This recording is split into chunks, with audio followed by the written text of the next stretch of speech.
It is inspired by pre-Columbian Mesoamerican civilizations, and none specifically, just sort of generally. I pulled from everything from the ancestral Puebloans of Mesa Verde to the Maya and the Aztec or Mexica. And there's even a little bit of Inca in there architecturally. So just that was something that for 20 years, even more maybe, I'd been reading about just for pleasure. I'd been to, like museum exhibits and read like City of Sacrifice. And I have a whole list. I actually have a list in the back of Black Sun of like books that I would recommend.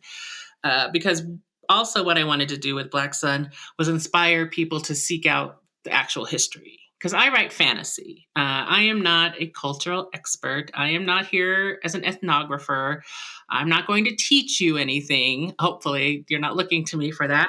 I hope to inspire, though, and to show you that there are other worlds and other ways of thinking, and that you can go and find those for yourself.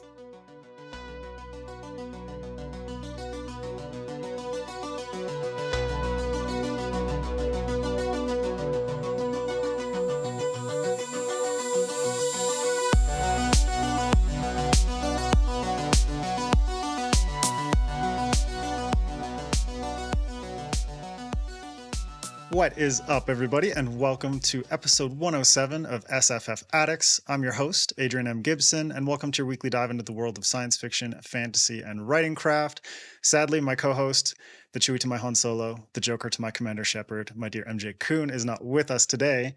But if you want to support her and her work, you can get her debut novel, The Blue Baby, Among Thieves, and its sequel, The Green Baby, Thick Ass Thieves, if you want to support her work and enjoy some thieving goodness. As well, if you want to support me, you can pick up my debut novel, Mushroom Blues. If you want a police procedural full of fungi and body horror and colonization of all sorts, you can go get that in hardcover, paperback, and ebook. As well, a quick note for listeners, the official SFF Addicts Patreon and merch store are live, so check the links in the description to support what we do here. Also, don't forget to rate and review us on your favorite podcast app, and subscribe to the FanFiAddict YouTube channel, where this and every other episode of the show is available in full video. And a quick shout out to our newest patron, Luke A. Winch. Thank you so much for supporting us over there. And now, welcoming today's guest, returning to the podcast after quite a long time, the wonderful Rebecca Roanhorse, best-selling author of Black Sun, Tread of Angels, Trail of Lightning, and more, including the just-released Mirrored Heavens. By the time this episode goes live, it's out, so go get yourself a copy. Welcome back to the show, Rebecca. How are you? Hi, I'm good. Thanks for having me. Oh, pleasure. It's good to see you again. But for anyone who doesn't know you, doesn't know your work, can you tell us a little bit about yourself? Yes, I am Rebecca Roanhorse. I am a writer of speculative fiction and other stuff. My debut novel was Trail of Lightning, which was nominated for a Hugo, a Nebula, and won a Locus Award. And then since then, I have written 8 novels, I'm going to say. I think it's something like that. And my most recent, as Adrian said, is Mirrored Heavens. And I just got the final copies, and I wish I picked one up to show you. They're super shiny. The cover is so beautiful. It's so nice. Oh. Maybe I should get it. Hold on, I'll get it. It's worth it.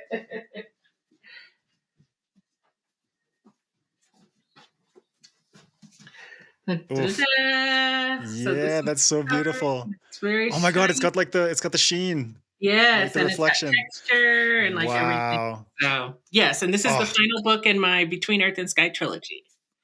They went all out for those hardcovers. Those are beautiful. I know, fancy, very fancy. Damn. And even the inside, I like the color. There's not just one map for you fantasy nerds, but 2 maps. Wow. Okay, I gotta get myself that hardcover. That is gorgeous. Holy. Before we dig deeper into the episode, a quick word from our sponsor.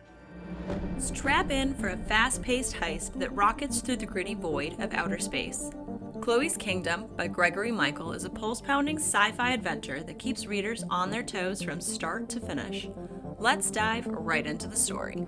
Chloe Espinosa is a wild-haired petty thief aboard the Kingdom, a drifting city spaceship. Once rich but now poor, Chloe is determined to break free from the honeycombs and return to her life in the gardens. Only one problem. She hardly has enough coin for her burrito, making a lavish apartment seem as distant as the stars. All that might change, however, when Chloe is offered a heist that could make her unimaginably rich. But she can't break into the impenetrable coin vault alone. We have a young mastermind who can't let go of her past, a mathematical genius in desperate need of coin, a privileged kid from the gardens with a debt to pay, a bartender who's serving revenge, a mischievous raccoon with bottomless appetite, and a battered soul who's been wronged by the council. Their plan? To rob the treasury and bring down the corrupt council. But in a game where the stakes are jail or death, every move could be their last. A top 15 Amazon bestseller and number 2 in hot new releases, Chloe's Kingdom is packed with heart-stopping action, mind-bending twists, and an unforgettable adventure through the stars. This is a must-read for fans of sci-fi and heist thrillers. Chloe's Kingdom is available now exclusively on Amazon, free on Kindle Unlimited, or you can grab your copy on Kindle, paperback, or hardcover today. And now, enjoy the rest of this episode of SFF Addicts. Okay, well, we like to get into our guests' heads a little bit, kind of hear their origin stories, and specifically with sci-fi and fantasy. So I want to ask you if you remember some of the books or movies or games, even shows that really got you into the genre. Yeah, absolutely. So there's 3, I think, that were sort of my foundational sci-fi fantasy works. The first was the Belgariad. And I have no excuses. I actually never read Tolkien. I just read Tolkien knockoffs. And so Belgariad was my favorite. I lived for that series. After that, I moved on to the Dragonlance Chronicles and fell in love with Raceland. Like, there are a bunch of Raceland fans. There's actually a whole Russian opera about Raceland. I don't know if you know about that, but I it's had no idea. it's great. It's so cool. Anyway, and if you've read my most recent work and you know the character Serapio, you might see the influence of Raceland on Serapio. So Dragonlance Chronicles, and then third, probably the one that really just blew my imagination open was Dune. Back in the day, like I was a Dune fan. Actually, I love the David Lynch movies. I have no excuses for that either. No, but it's so like surreal and psychedelic and weird in the best possible way. Even if it's like not great from a storytelling perspective or acting or whatever, it's so good. And I'd never seen anything like it. I think me and my friend Nancy Kalka we were in 6th grade. We skipped school to go see that in the movie theater, and I have never been the same. Oh, that's brilliant. That's brilliant. Have you ever seen the documentary Jodorowsky's Dune? No, I have not. Okay, please go check it out, because that is basically like it's exploring how the filmmaker, and he also like worked in comics and stuff like that, but Alejandro Jodorowsky was like him trying to adapt Dune, and how it just became this like bloated massive disaster. But it is so cool because the stuff that made David Lynch's Dune awesome in terms of like the cool visuals and like the weird psychedelic aspects, Jodorowsky like took that up times 10. You know, like I think Baron Harkonnen was going to be played by Salvador Dali for one thing, which is just like, oh my god. So please check out that documentary. Okay, I will. Yeah, definitely. Especially as someone who liked David Lynch's Dune. Okay. What did you think of the new movies, if you've seen them though? I liked them. I liked movie 1 more than I liked movie 2. When they first came out, I had a whole list. I did a whole critique with a friend of what I didn't like about movie 2. Yeah. But I sure am glad they exist. And I'm glad that Hollywood is, still willing to invest something in these big sci-fi fantasy like blockbusters and tell these stories. So I'm not going to complain too much. I'm happy it's there. I'm going to go see Dune 3 for sure. So yeah. I just hope for the next one that he embraces the weird, as much as he has, More. because they get more and more weird as they go along. I And it's just like, know. oh, please, please, And that please. was one of my complaints about movie two. Like, there wasn't a whole lot of the Kwisatz Haderach. Like, there wasn't a lot of like Paul's like actual sort of supernatural powers. Yeah. And I was like, oh, that's one of my favorite things. Like, and his name being a killing word. I'm like, his name Yeah. really killing. What is the point? So And all these things that I thought were cool. Yeah. and then and then like Lady Jessica being pregnant and everything with his sister. I'm like, my wife was like, what's up with that baby? I'm like, just you wait. Just you wait. You gotta watch the Lynch version. It's like a whole different level. It's so good. Oh man. Yeah. So getting into your backstory a little bit more, how did your upbringing, growing up in Texas, influence your relationship with reading and writing? Yeah, so I did. I grew up in Fort Worth, Texas, until I went off to college. And, I grew up in Texas in the 70s and 80s. So I'm a little old. And I was a Black and Native kid adopted by a white family. And so it was unique, I'm going to say. And not always easy. And so science fiction and fantasy really became a refuge for me. It was the place I went when things weren't so good, or when things were challenging, where I could imagine myself in different worlds, living different lives. So it was really a lifesaver. Like, I'm one of those kids that reading really saved me. And then served me, obviously, later. I'm a writer now, but I became a writer sort of late in life. But being an early reader got me into college, got me, into the careers that I later went on, to do. So it's really foundational, I think. And of course, science fiction and fantasy specifically allowed my imagination to sort of like bloom in ways that I think other genres would not. Yeah. And you said like later careers, like you became a lawyer I and you did. did work with like the Navajo Nation and everything. So I've talked like it's crazy how many writers actually start out or are continuing lawyers while Hmm. they're writing science fiction and fantasy. And I was talking to MJ about it, and she was like, "Another lawyer? Holy shit!" And I kind of came to this conclusion that like that law and sort of like the justice system, so much of it is rooted in storytelling. Hmm. It's just the outcome is completely different. It's like a novel being in the hands of a reader versus the story told by a lawyer serving justice based on the reactions of a jury and a judge and all these different players. Right. So how was your time as a lawyer and your work with the Navajo Nation and how that all kind of fed into you becoming a writer? Yeah. So I also became a lawyer later in life. I had a career actually as a computer programmer for a decade Nice. before I decided to go back to law school. And code is another form of storytelling. It is, isn't it? I'm going to Yeah. say it is. And yeah, I'll be honest, I was not a great lawyer. I feel like I loved law school. I love that sort of learning environment, the debate, the give and take. Let's look at these laws. Let's, figure out, right, wrong, what's your opinion? But the actual practice of law is really boring. At least it was for me. And I was actually a litigator. So that meant I got to go to court and stuff and argue. But even then, that is not how you spend most of your time. Most of your time is spent in this sort of back and forth, paperwork, boring stuff. And so I liked working. I worked in legal aid on the Navajo Nation.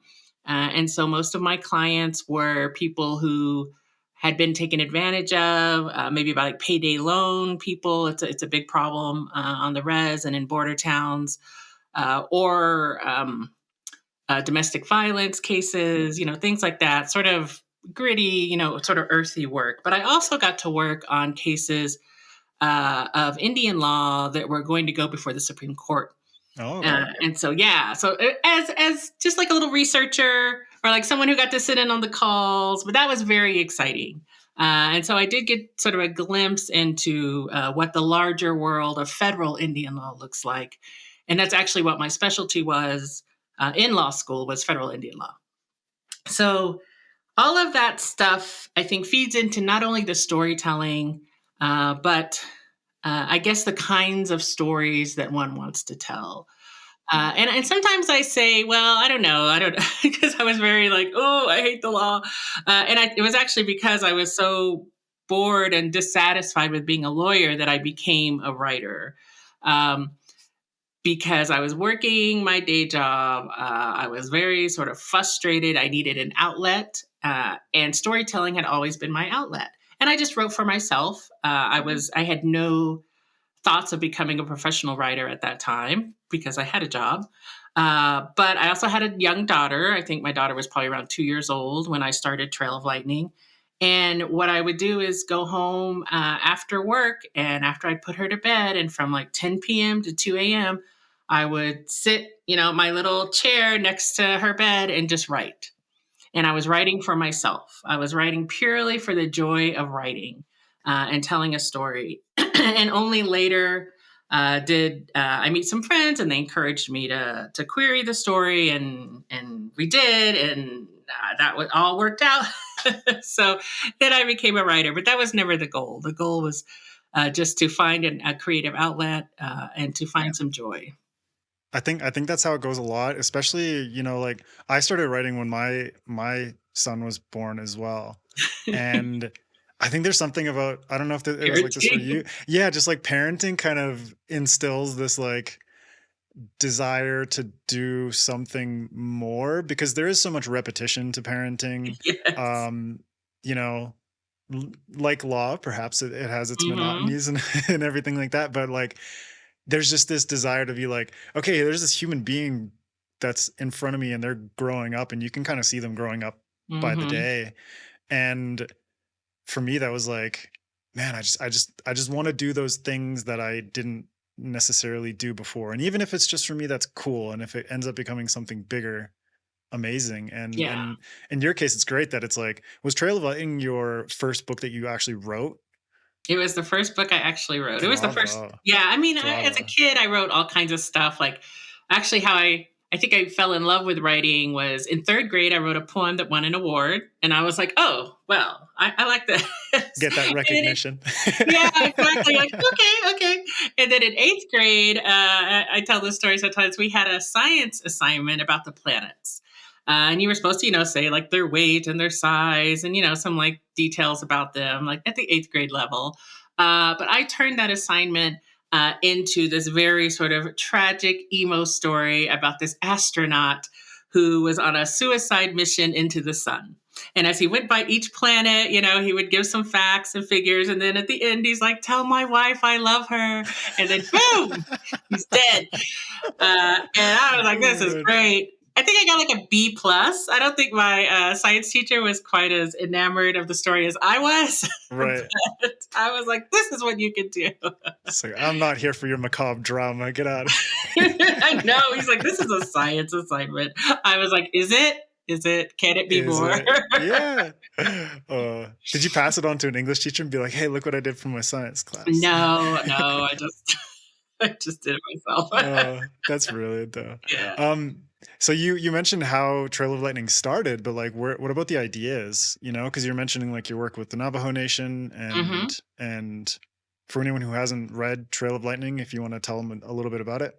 Yeah, so it is set in sort of the near future after a climate apocalypse, and the Navajo Nation is thriving. It's like one of the few places that survived and is doing well. And a lot of the goal, I think, in that was not only because I feel like climate apocalypse is very like timely and something I wanted to talk about, but I wanted to take a lot of the ideas of what would hold someone back living on the reservation. So the Navajo reservation is pretty rural. It's very sort of spread out. When I was living there, I lived with my in-laws in a trailer most of the time. We didn't have running water. We had to haul our water in. The electricity often ran on a generator. So it was hard living. And I was thinking that those qualities would be a benefit after an apocalypse. There's going to be people in cities that don't know how to survive, don't know how to do this hard work, don't know how to find or even to run a generator or something like that, right? So I was like, well, all these qualities that are detriments now can become strengths. And that was sort of part of the reason, that I wrote that. I think a large part too was it's very much an urban fantasy. Although when it came out, urban fantasy was kind of like, we didn't say that word. We were moving on, so it didn't get billed a lot as an urban fantasy. But that's clearly that was passe in the yes, that was passe. Traditional marketing sphere. Exactly, which I have nothing to do with. Yeah. Authors very rarely have any say in how their books are marketed. So I was a huge fan of urban fantasy. So I had, I mentioned, the Belgariad and Dragonlance Chronicles, and so epic fantasy had been something that I loved. But I'd sort of fallen out of love with it by my early 20s, I think. I think I read A Song of Ice and Fire and Wheel of Time, of course. Only like the first few books, though. They didn't always work. It's an investment. Man. It's an investment, a life investment. And so I'd sort of fallen out of love with it because I had just changed. And I was like a young woman, and that didn't really appeal to me. But then I found urban fantasy. And how I found it was I was in an airport. I don't remember where I was flying to, maybe like New York to Texas or something, like flying home from college. And I was looking for a book to read. And I picked up this book by Laurel K. Hamilton. And nice. I can't remember which, you know her? Yeah. So, yeah. So Anita Blake Vampire Hunter series, right? And I was reading the back and it said, Anita Vampire Hunter is torn between her two lovers, Jean-Claude, the mysterious vampire, and whatever the name of, the shifter. He was a wolf shifter, right? And so who will she choose? And I was like, oh, I don't know, but I'm going to find out. So I bought that book and never looked back. And so urban fantasy became it for me. I really fell in love with it.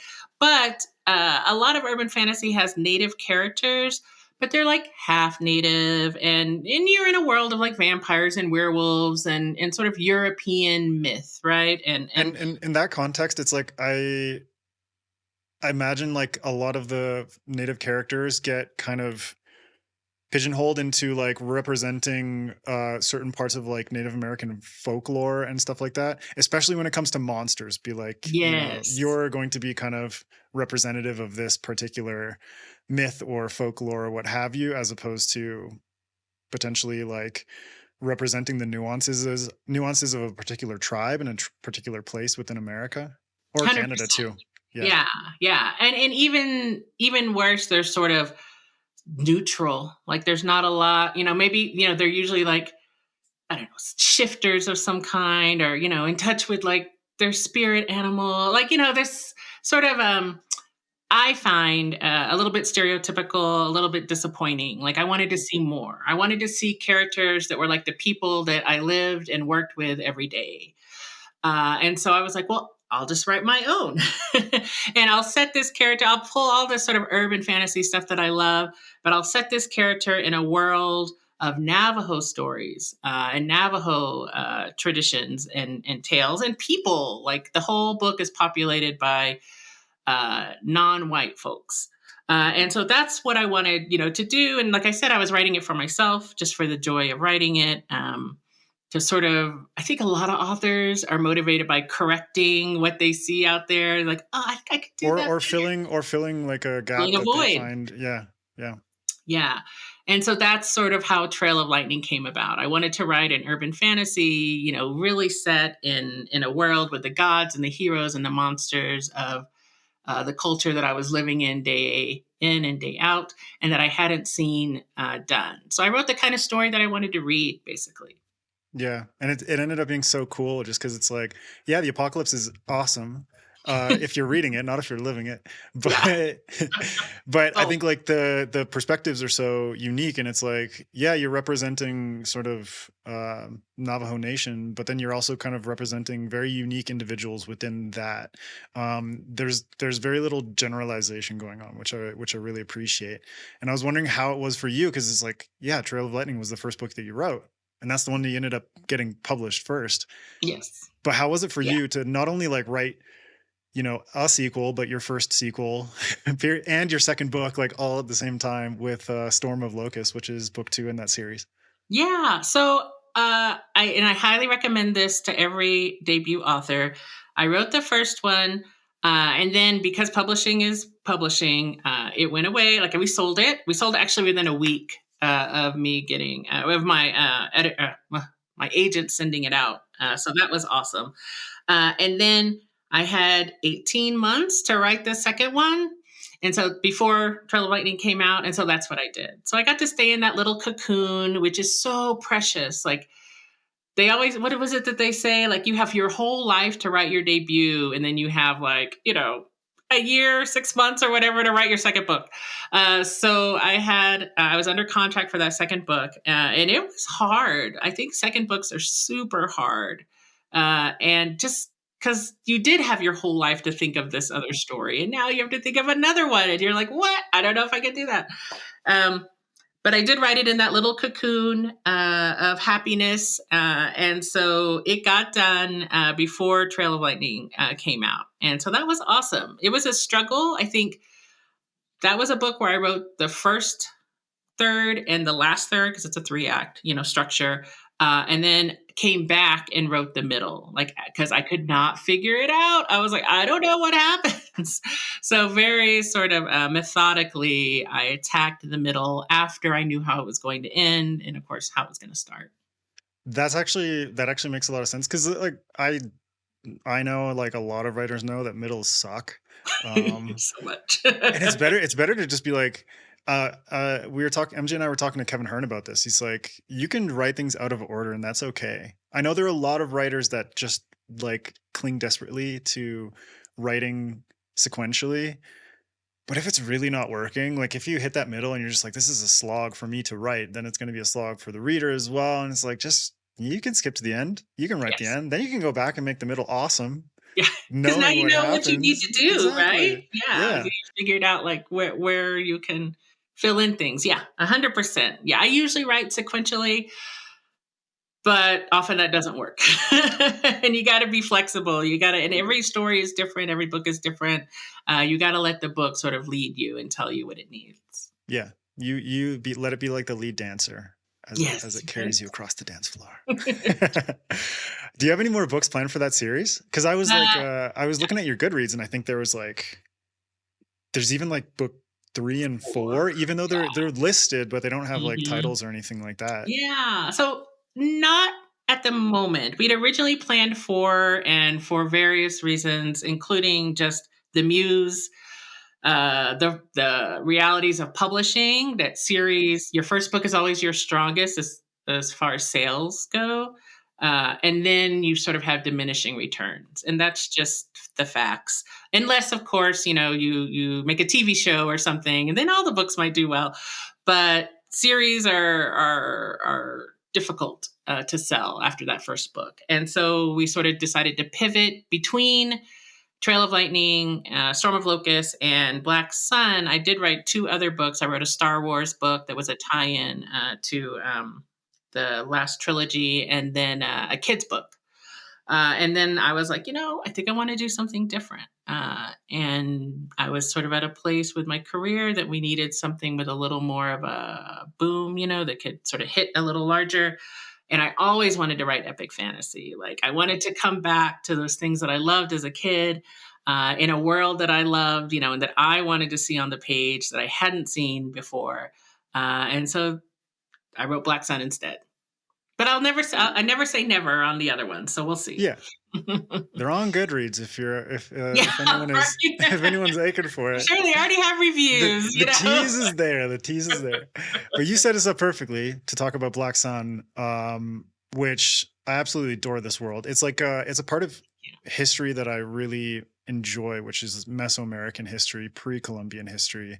For me, living in Ecuador, I'm able to kind of immerse myself in that a lot more, even though obviously like the Inca Empire of South America is very different from the Aztecs, Mayans, Olmec, and other civilizations in Central America. But what you said that epic fantasy, like wanting to write an epic fantasy, was a big thing for you there. But what about Black Sun and the incredible sort of like world that you created for Between Earth and Sky? Like what went into that?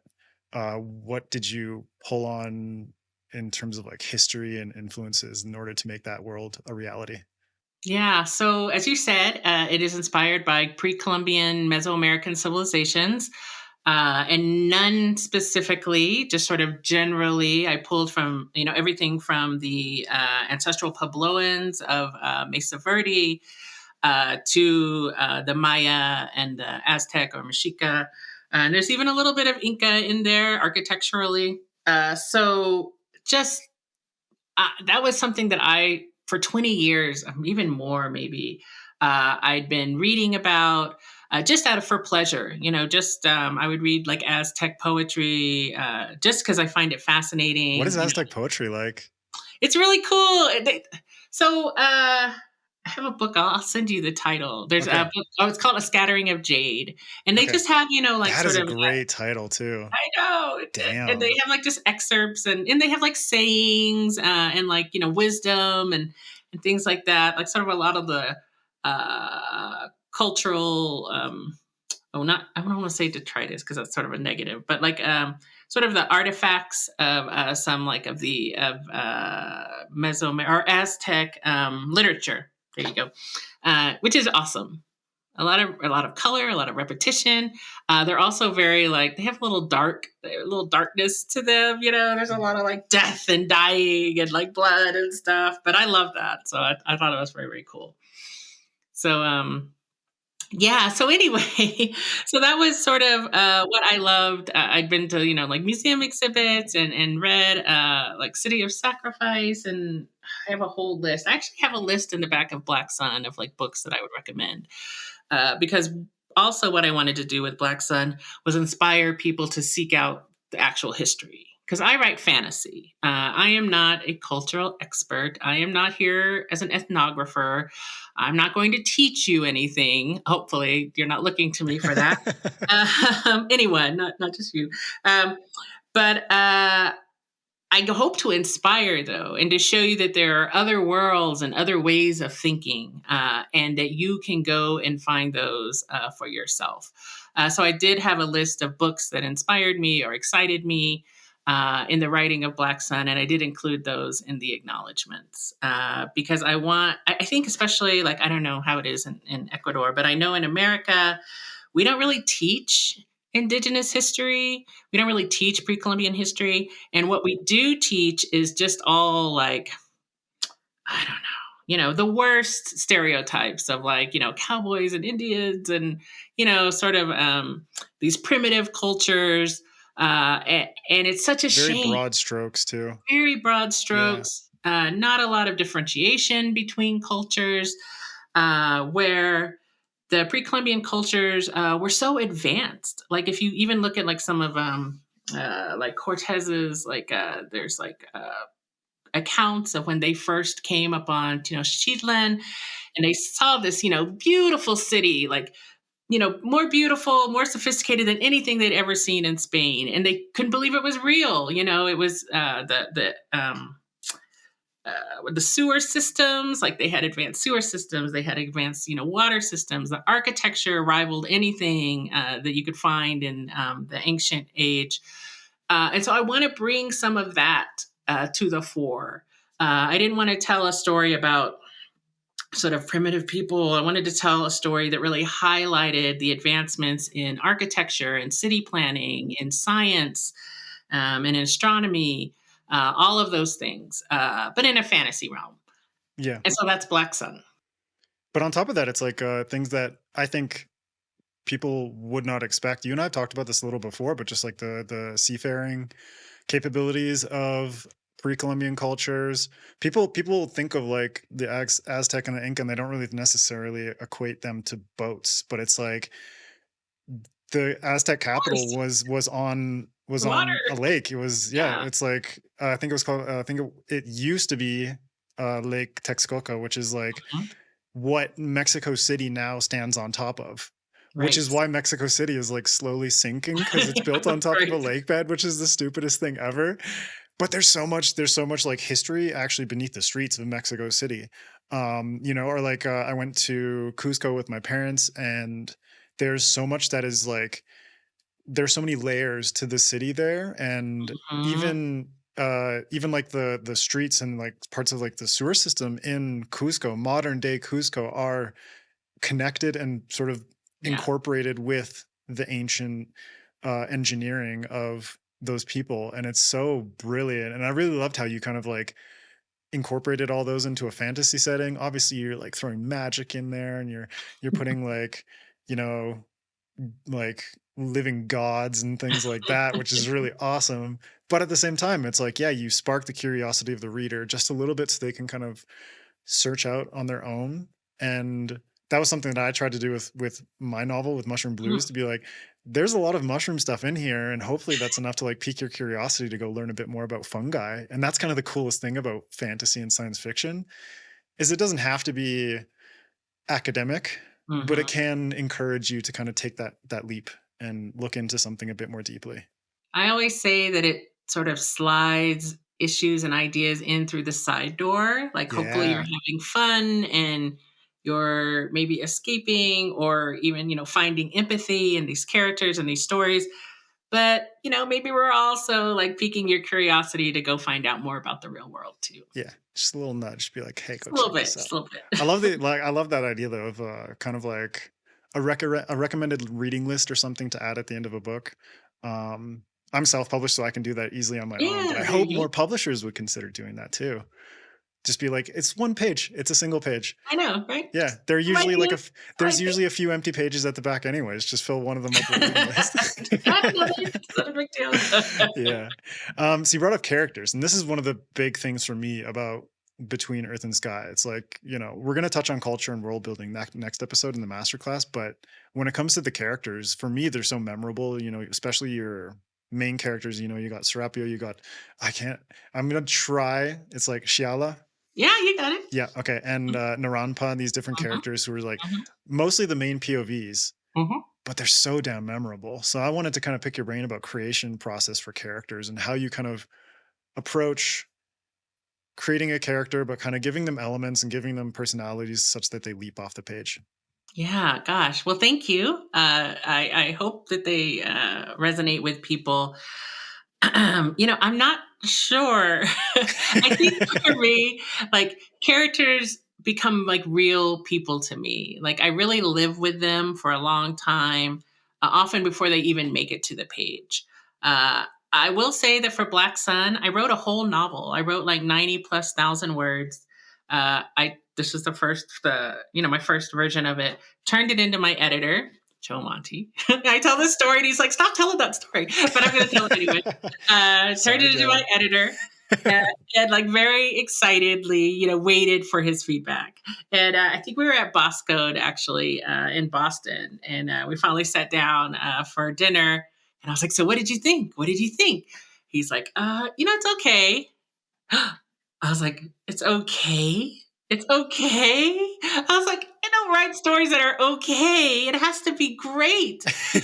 Oh, I was so disappointed. So I took it back, tore it down to like the basics, like literally only saved the idea of Tova and the name Shiala. And I rewrote the whole thing from scratch. So I'm a rewriter. I've done that more than once on a novel, unfortunately, I guess. But so this character, so Shiala actually was the heart of the book before anyone else, and I knew that she was a sailor.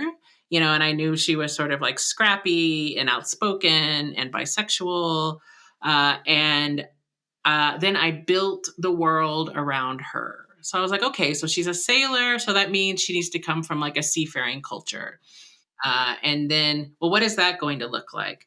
Well, like we said, the Maya were seafarers. Of course they were. You're on what is now the Gulf of Mexico. You Yeah, think or they even never like the like, Pacific Coast. There's the yeah.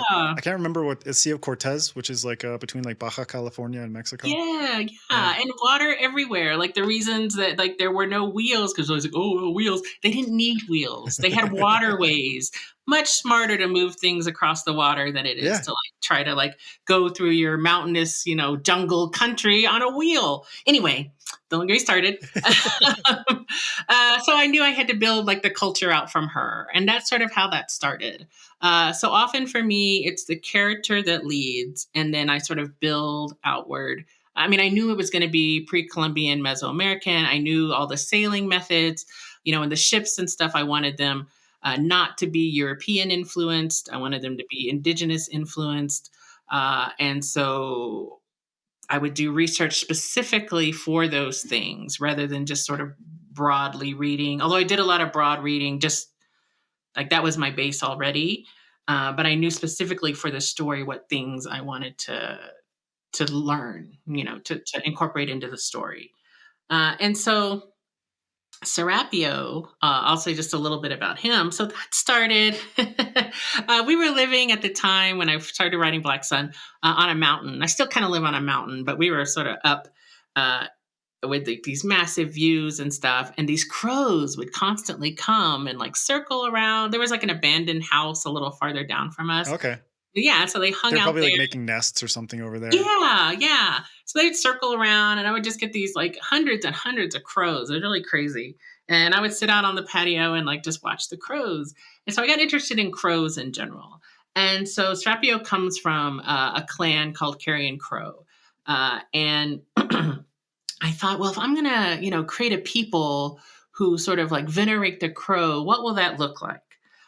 Okay, well, these are going to be a people who have a long memory, because crows, there's a study that they did where like crows remember faces, right? And if you do them wrong, like they did a study, I think at the University of California, where they had someone wear like a Dick Cheney mask, and he would go out and like harass the crows and everything. And they remembered Dick Cheney, like he was on their bad list. And they would tell all the other crows, like they passed down generationally who's done them wrong.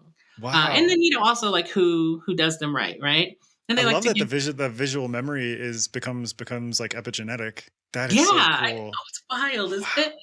And so I was like, okay, so these are going to be people who have been done a generational harm. They have a long memory, just like crows, and they're never going to forget, and they're out for revenge. And so that was sort of the basis of the Carrion Crow clan, which is, paramount to Serapio, and of course is his story.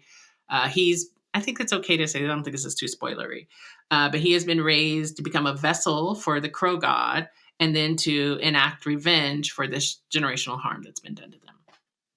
And so that's how I created that culture. And then often, almost always, I create characters that are some way at odds with their culture too. These are never people that are comfortable or conforming or sort of within the parameters of what they're supposed to be. So they're often, maybe a mix of cultures or outcasts or unacceptable, because those are the people that speak to me. And so that's also, of course, helps you create the culture, because you see someone, at odds with it. Well, what does that look like? What's acceptable, what's not acceptable. And, so anyway, I don't want to digress too much, but that's sort of how I created those characters and how I created those cultures. Oh, and I'll say one thing about Narampa. She's sort of a love-hate character. Like a lot of people don't like her, which I find fascinating. But she, for me, is really the embodiment of my experience. And every character pulls from, the author's experience, I think, in one way or another. Certainly not one-to-one. So I would always caution people never to confuse the author with a character. But there are always parts of the author that go into, I think, characters. But Narampa, for me, was very much my experience in the Ivy League. I went to Yale as an undergrad. And we're working in corporate America, being a lawyer. She is an outsider on the inside, never, loving the institution that does not love her back. And never quite, fitting in, trying to reform, doing these things. And not being particularly good at it and not being particularly strong. I think she's a challenging character because she is not the quote unquote, badass woman, like, kind of like Shiala is easy to love, right? She's foul mouthed. She's really out there. She can navigate the seas. Navigate the sea. Yeah. So, but Narampa can't navigate anything. She's trying, but she's smart, but she's also, sort of misled, I think. Anyway, so that was a sort of character I wanted to create. I wanted to create this character from the wrong side of the tracks, that had been granted access to an institution of power, and even in a position of power, but it did not function in the way that she hoped it would. And like I said, she loves the institution, but the institution does not love her back. Yeah, and at the same time, it's kind of like each of these characters and their kind of positions within society and sort of like hierarchies and all that gives you the ability to kind of like explore their moralities in comparison to other people's. And this is something Fonda Lee mentioned to MJ and I, which is like not necessarily morally gray characters, but morally gray worlds. And I think very much like the Meridian is very much a morally gray world. And it gives each of these characters, like, yeah, Narampa is very, very naive. But because it's a trilogy, you do allow for that growth and that kind of development of competency over the course of the 3 books. And, we were talking about series earlier and kind of like how difficult it is to kind of, obviously for traditional publishers to be like, I want to sell you a series. And they're just like, how about a standalone or a duology? But you did, like, you published an epic fantasy trilogy and, having read Mirrored Heavens, it's like the ending is just like heart-wrenching in the best possible way, but I'm not going to spoil anything for anyone out there. But I wanted to get your take in terms of like how you feel now that it's like, you finished it, you finished this series, you finished this trilogy. And at the same time, like, if you feel satisfied about everything that you've accomplished in the Meridian, and if you feel like there are more stories there. Yeah. So I will say one thing, readers, give your authors a chance to build a character arc. Don't expect everything in book 1. No, I'm guilty of it too. I'm guilty. I'll read book 1 and be like, well, this character, blah, blah, blah, blah, blah. But they need an arc, people. They need to get somewhere, right? So give it the series. Anyway, it's a little pet peeve. But I feel great. I'll tell you, I did not know how the series was going to end overall when I started it. I might recommend people do that. I don't know that I would come in quite so naive and like, oh, I'll figure it out. That's the Narampa in you. That is, I know, right? What a disaster. Yeah. But I had a vision. I knew from the beginning I could see the final image of Mirrored Heavens in my head, and I've had that always. So I knew sort of where we were going to finally end. But all that, work in between to get there, I did not know. And so book 3 took a lot. I also wrote it, I think, Favorite Star I wrote during COVID. And so it's very different, I think, in some ways. Mirrored Heavens, I think we were out in the world again.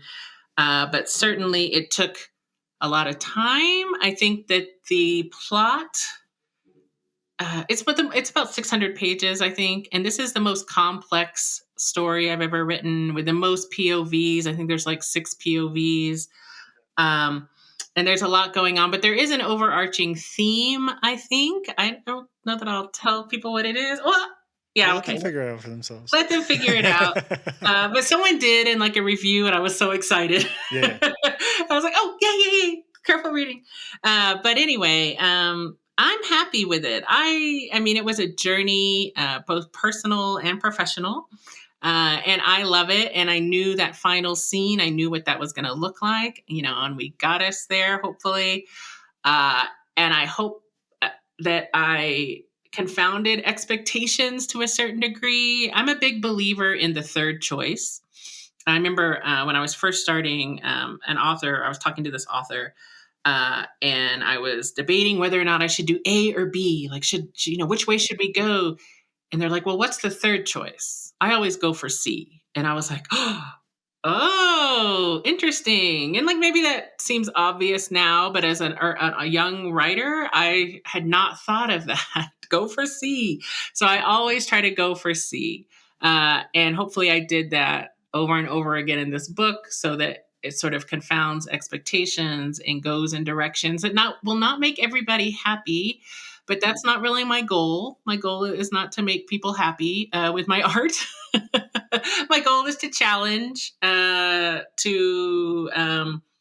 take you somewhere maybe you haven't been before, to empathize. I'm always along for the emotional ride. I think that's the most important part of writing, and to entertain, of course. But I think there has to be a balance. I think art should be challenging. Yeah, I mean, it's like on one hand you're trying to like challenge yourself, and on the other hand you're trying to challenge the readers, and you're not trying to please everybody, because that's going to be just like the worst piece of shit art in the world if it's just trying to please everybody. 100%. Would you ever go back to this world, like even like as like a short story collection or something along those lines? Because I just love it. Like your world building with this was fantastic. That it's like I just want to like. I mean, I probably wouldn't want to hang out there because there's some pretty like horrible stuff going on. But Plenty. I would want to be like an observer in like a sort of VR simulation, just checking this world out. I would love to go back sometime. I would tell you this was originally going to be 4 books. That's why this one's so chunky. But again, for publishing reasons, blah, blah, blah, blah, blah, we decided to make it a trilogy. And it ends where I want it to end. So I didn't leave anything out by just writing 3 books. But certainly it doesn't end with all your questions answered. And that's because life doesn't end with all your questions answered. There are a few, sort of bows that are tied, but certainly you can untie them and go places. I would love to write some side stories with some of the characters that we end on that you haven't like seen sort of reach their ends. I think that there's space there for that. But publishing, I don't know if that's possible or not. We'll see. It depends how Mirrored Heaven sells. Let's be honest. The desire is there for you, at least. The desire is there. I'd love to write something more. One of the things that I did include, which I was so excited about, that I'll just share, is Serapio's mother, Saya. I got to tell some of her story. And originally I was thinking, oh, that's separate. I don't, think that's really part of it. But because I feel like she's such an interesting character, and because of her ties to sort of Balaam and how that enriches his character too. Because like you said, I like a morally gray world. I do like morally gray characters too. I don't like proper sort of straight up villains, straight up heroes. Heroes kind of bore me. Villains need to be multidimensional. I think all of us are sort of heroes and villains at different parts of our lives. And so I wanted to make sure to make even my villains interesting and to tell some of their backstory. And so I got to include that. Balaam becomes a fairly important POV character in Mirrored Heavens. You see him a little in Fevered Star, but in Mirrored Heavens, he really steps into the role. And a lot of that is told in flashback in his early life. And so that was really cool. So that might be something that might have gone in a separate book, but now I got to include it, and I'm really happy I got to do that. Yeah, I appreciate it as well. And speaking of heroes and villains, you were actually, I wanted to get your, I didn't know the specifics of this, is like with Marvel's Echo, the TV show. If you were in the writer's room, I know you did some comic work on that, but were you in the writer's room for sure for Echo? Cool. And then like Hulu's A Murder at the End of the World, it's like cool that you've been able to dip into TV and screenwriting as well during everything that's happened. So what were you able to bring to writing for television? Because you're a fiction writer, you have a background in law and different things. It's like, what were you able to bring to the writer's room? And then what lessons were you able to bring back into your own writing based on your experiences with that? Yeah, who knows? I'm not sure. Right, so A Murder at the End of the World was my first writer's room. And that actually came about because Britt and Zal, who are the creators of that show, who are also the creators of the OA, if you're familiar with that, reached out to me. They had read Trail of Lightning and loved it. And were like, oh, we want to bring new people into the room, people who haven't actually sort of been raised up through TV writing, because they wanted, creative ideas and different ways of thinking and, that sort of thing. And so that was a lot of fun. And so that's collaborative. Like when you write a novel, with some exceptions where there's like two authors or something, but generally you are on your own. This is a solo endeavor. You are God. You're making all the big decisions, and you are very lonely. But in a But when you TV write, writing room, it's a pantheon of it gods. is. It is. It's like collaborative. Hopefully, the best idea wins, but not always. But you certainly learn not to become too attached to one idea or one path. You learn to like riff off of other people's ideas. So maybe, this person has this, but then you're like, oh, we could add this, or oh, we could go here. And so you have this sort of sometimes a cacophony of ideas and voices. And hopefully they come out, in a way that's like exciting and collaborative and different. And that's what I loved about it. And that's also sort of what you hate about it, right? Because when you're writing your novel, you get to make all the decisions. And so you live with those, good or bad. Whereas in TV, it's like sometimes it gets to the screen and you're like, that's not what I wrote, or that's not how I thought it out, because Right. you have to let go. It's not yours anymore, right? It belongs to all these other people. And there's, costumers and directors and, executives and this whole like pantheon of people who have their input into the script that you wrote or the idea that you had, and it might not make it. And then there's editors. Sometimes you wrote something. I know, like at Echo, we wrote something, and then what I wrote for episode 2 ended up in episode 3, or like, how did that happen? But that's because it's not yours anymore. You let it go. Yeah, I think that's a But good attitude to take. It's just like, it's out of your hands now, and it's into 100%. many more hands along the way until it finally gets released. Yeah. Yeah, And then there's music and there's visuals and there's, so it's a whole different way of storytelling too, right. that I think is very different. But I'm a very visual storyteller, even in Me my too. books. I often sort of see the scenes playing out in my head and then transcribe them. And so TV, I felt, was a pretty good fit. It made sense to me. And I really enjoyed it. I still do some TV writing. So yeah, it's kind of cool. I love it. Well, I would love to know, if you were to get Between Earth and Sky adapted, what would be like the ideal adaptation for you in terms of like format, or if you have like any directors or like casting. I know it's like a thing on like Instagram now to have like it's sort of like author or fan castings and stuff like that too. Yeah. So it actually is in development. It is Yeah. So as a AMC TV show or is movie. a TV show. Okay. Working with Angela Kang. She was the showrunner for The Walking Dead. And AMC, it's at AMC. Nice. So I'm not going to say a whole lot because things are actually happening. And so I don't want to like give too much away Yeah. or, anything. But I will say I would love to have Oscar Isaac play Balam. And I would That would love be good. Lily Gladstone to play Narampa. So, Lily, if you're listening, If you're listening, hit up Rebecca. I know, please. But yeah, and that's I wrote the pilot actually. I'm a writer and an executive producer on that, and I got to write the pilot, which is really great because lots of authors don't get to do that, and the TV show becomes something completely different than the book. And and who knows? We're still sort of in the early stages. So, like I said, who knows what finally makes it to screen? But the people I'm working with, the team I'm working with, are excellent. Very excited, very willing to listen to my input and my creative ideas. And so, knock on wood, maybe one day we'll see it on screen. I hope so. Hugh Howey always mentions to me, is like, I never believe it until I turn on my TV and it's there. And they Which is, can I think, film the whole thing and it ends up on a shelf, exactly. I think that's a pretty safe sort of approach when it comes to TV and movies. But I'm really glad that it's being adapted, because I think it's just like, it's too perfect for Yeah. Yay. anyone to sort of like not do it. But I think TV is also a very good medium for it. Yeah. It's a big story. Yeah. All right. Well, Rebecca, to close out, I'm asking you a two-parter. If you can give listeners and viewers a good bit of soundbite writing advice, and B, a weird or random fact that you find to be utterly fascinating. Okay, I will tell you, I did not have a weird or random fact. I I am like a trivia nerd. I know, just ask my teenage daughter. I am so annoying. I know too many random things. She doesn't care.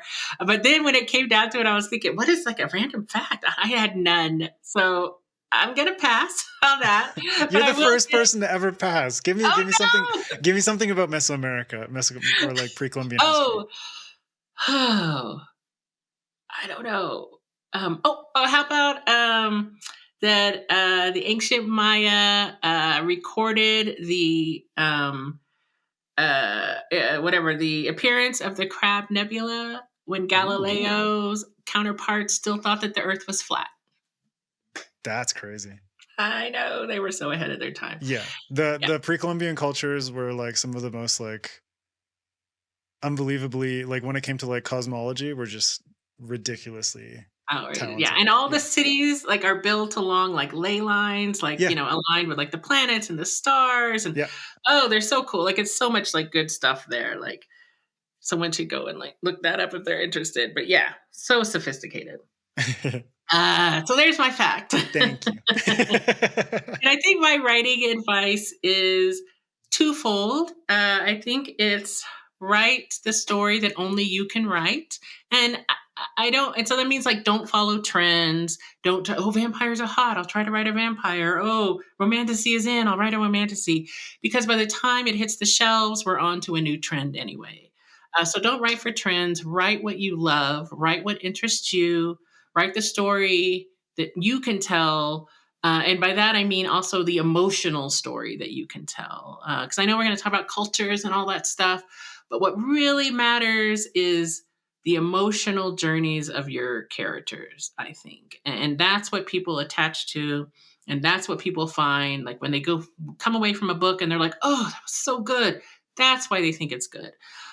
So dig deep, bleed on the page if you must, but write the story that only you can tell. Metaphorically. Metaphorically bleed on the literally. That's not with computers, but yeah. I had a few paper metaphorically cuts on the keyboard, the page, whatever you got. Brilliant, Rebecca. Thank you so much for chatting with me today. I really appreciate it. Yes. Thank you for having me. You're welcome. If you could please let everyone know where they can find you online.